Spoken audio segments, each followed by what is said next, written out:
A lot has been made lately, Jada, of your relationship with Tupac. The movie's out. And recently you've opened up and talked about back in your early days when you were younger. You said that you were a drug dealer, and you said you just decided that this one little piece was important to share. A bad one at that. You weren't even a good drug dealer? I wasn't a good one. Oh, no. But you said it was finally time to share. So why was now the time?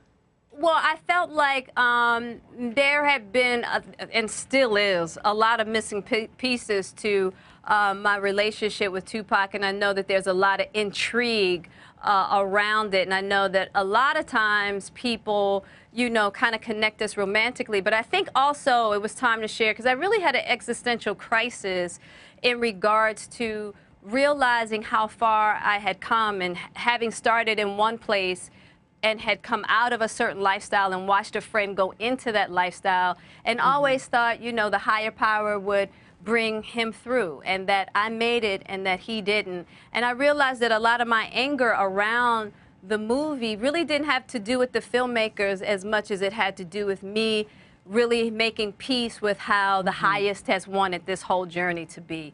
And so that really, I had that aha moment maybe about 2 days ago.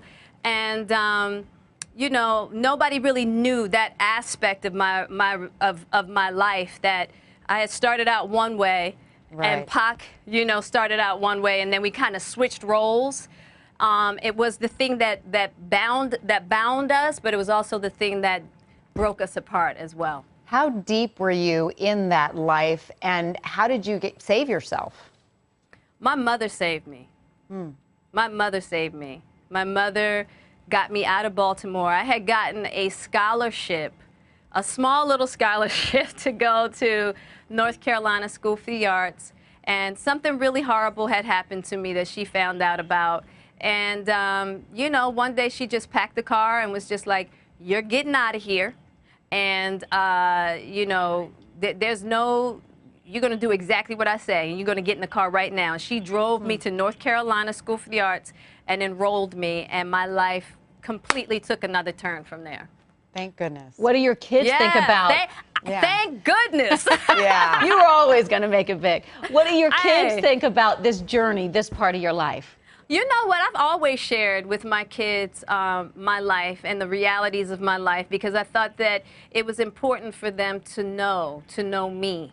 And so, you know, my kids are very funny, you know, but they, you know, it's something they've always known about me, so it's not a surprise. What I love about you and Will is you're so open about your parenting styles as well. And I know some people have called in question, you kind of let your kids make their mistakes. There's no helicopter parenting here, right? No, that's what my mother did for me. And that's how I've become Jada. And I want my kids to become Jaden and Willow and not shadows of Jada and Will. You know, they have their own thoughts, they have their own ideas, and I want them to become who they should be and not who I think they should be or who Will thinks they should be.